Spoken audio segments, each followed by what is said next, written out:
Good evening. Today is February the 23rd, and what I'm going to cover today is how the world seems upside down.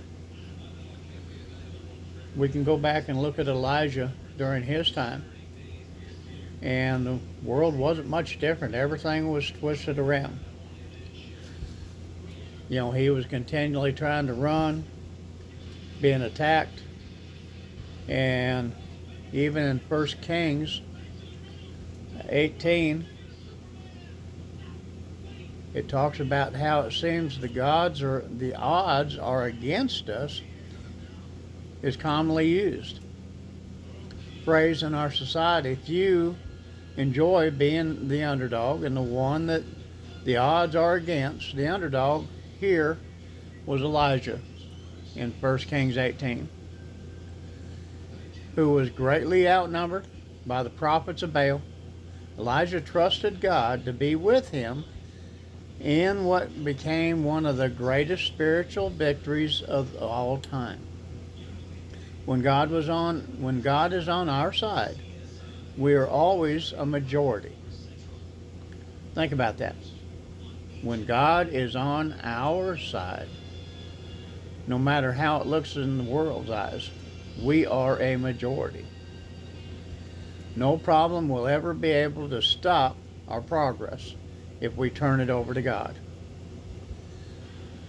If God is for us, who can be against us? Romans 8:31. Thinking about all that and what's been going on, you're seeing revivals breaking out again, which is, thank the Lord, it's happening. But I have noticed, I actually had started studying revivals over 3 years ago now. And while I was doing it, I heard a word from the Lord saying that while it's not bad to study past revivals, the revivals that we are going to see in the future, the ones that are going to be the greatest that's ever been seen, will not be the same. They're going to be something we can't hardly imagine. You sit there and you look at the Ashbury revival back in February of 2023. Revivals were breaking out all over the place. And then all of a sudden it just stopped. Okay, you look at the Jesus movement in the late 60s to the early 70s, you had the same thing. You had revivals breaking out everywhere. People were coming to the Lord, but they were missing one thing. Okay, in the Great Commission, Matthew 28:18-20, we are told to go make disciples, baptize, and teach them to obey everything I have commanded you to surely I am with you always to the very end of the age. So while the revivals are fantastic, and it's great to see the numbers of people coming, but we need to make sure that we are discipling them too. It took me a long time to understand myself. Okay, what I learned in coming to the Lord is not meant to just be held back and held inside me. It's meant to be shared.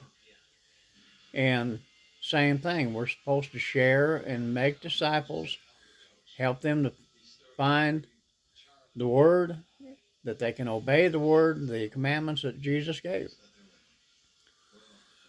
When you sit there and you look, okay, at Romans 8:38-39, our security is based on God's unshakable love for us, which he proved by sending his son willingly, knowing he would suffer and die for us. So, we need to really make sure that we're sharing all this with new believers and help them grow, and like the word says, disciple them in their future. so that they can make believers themselves. So, pray blessings over each and every one of you. I love you, and I'll talk to you tomorrow.